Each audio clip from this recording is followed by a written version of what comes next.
In the previous video, we talked about a swing turn, and I briefly mentioned a point or a spin turn. So here's the swing turn from the previous video, and it's really pretty simple. Basically, you drive forward. When you're ready to turn, you tell one motor to stop, the other one keeps going, and then once the turn's complete, you can start driving forward again.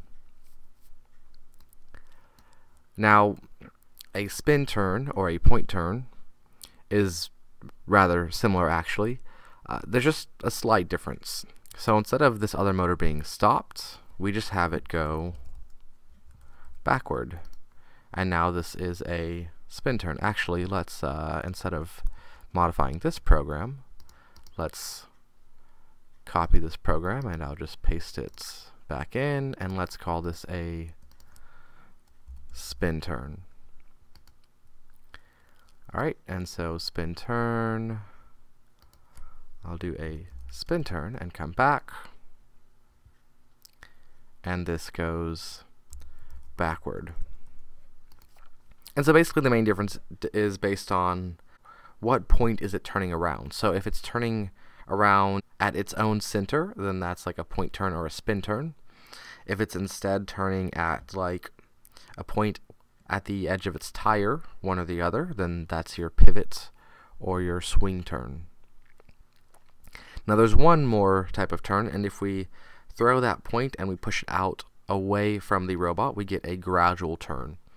And so in this situation, both motors are actually driving, but the difference is they're moving at different speeds. So that means that we have to set the speed for our motors. And this is really pretty simple in LeJOS. We just type motor dot a dot set speed, and then in parentheses the value that we're going to run it at. So to start with, we're running, I think the motors by default run at 360, and so to create a gradual turn, I just need one to run slower than the other. So maybe let's drop this down to like, I don't know, maybe just 100.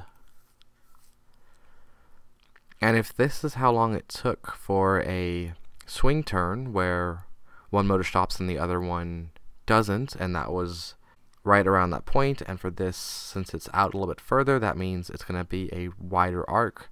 So maybe we need this to go for maybe double that. And I could be off, but we'll see what happens.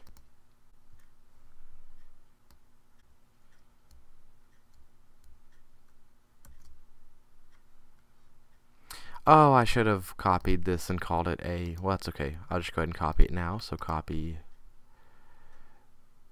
paste, and this will be our gradual turn.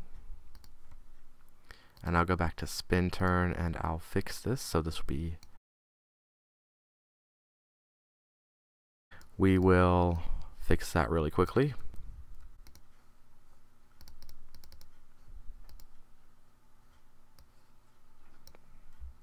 There we go. Spin this around to backward. Delete that. And we should be good. So spin is spin. Gradual is gradual. Good. Now you might be wondering, well, what's the magic value for this? And you might be saying, well, why did you tell us exactly how much? And that's because there's not an exact amount.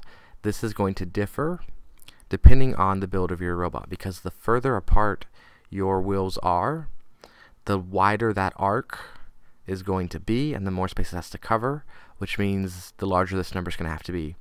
So you're just going to kind of figure it out based on how wide your robot is. Just come down here and put the speeds back the way they were, and then try running it, and hopefully